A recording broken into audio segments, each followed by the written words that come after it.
I was 23 when I first realized that I was not living my own life. Back then, I did not know the word control. I thought it was care. That is what they told me. I got my first phone when I was 16. It was not new. An old button phone. It was not given to me, it was given to the family. I just held it in my hands. Everyone knew the password.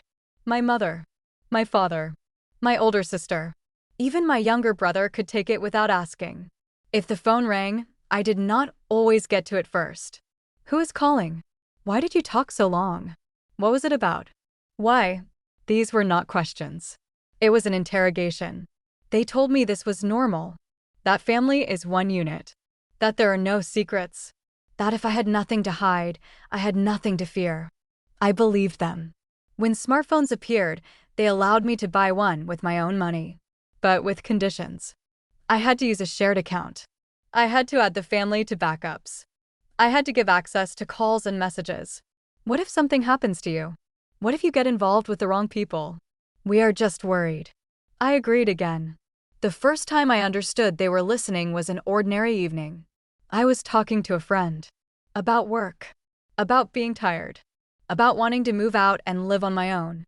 Nothing illegal. An hour later, my mother came into my room. Are you planning to abandon us? What are you talking about? Do not pretend. I heard everything. I asked how.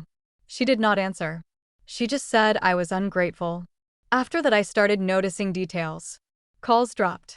The phone turned on by itself. Messages disappeared.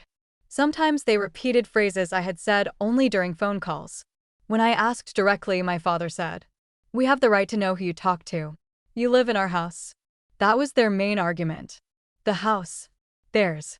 Which meant I was theirs too. I worked. I contributed money to the family budget. I bought food. I paid bills. But I had no right to privacy. If I talked longer than 10 minutes, suspicion started. If I left, it meant I was hiding something. If I stayed quiet, it meant I was offended and planning something. Once a man from work called me. About work. We talked for 5 minutes.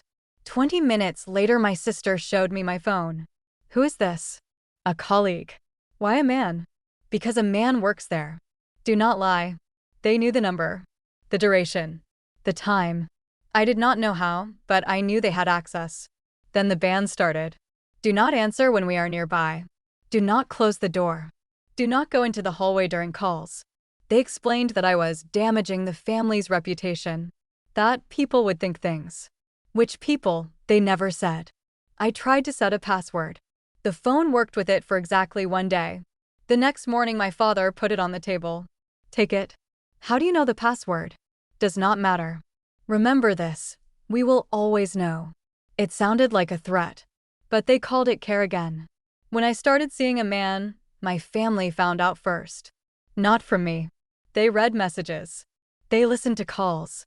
They saw time and locations. They called me in for a conversation. Everyone sat down. Like a court. Who is he? How much does he earn? Why has he not come to us? What do you tell him about the family? I stayed silent. For silence, I was accused of betrayal. After that, my phone was taken away for inspection. For a week. Without explanation. I lived without contact. I called work from other people's phones. In the evenings, I had to report who I talked to, who said what. I understood it would never end.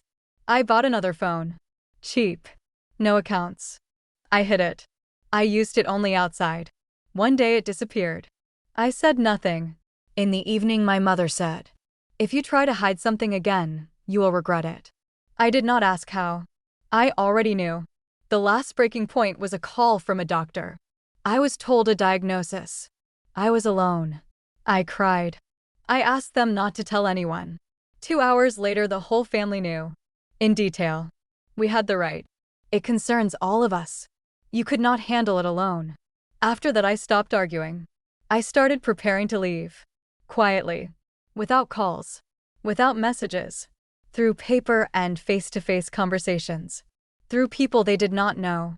I left early in the morning. Without goodbye. With one bag. I left the phone behind. I bought a new one in another city. The first week was silence. Then calls to my workplace started. Letters. Threats. Attempts to find me through others. You have no right to disappear. We are your family. You owe us. I changed my number. Then again. And again. I learned how to live without being listened to. Now I know control is not care. It is power. A family that reads your messages and listens to your calls does not want to protect you. It wants to control you. This is not love. It is a system. And you can leave it. But it always costs a lot.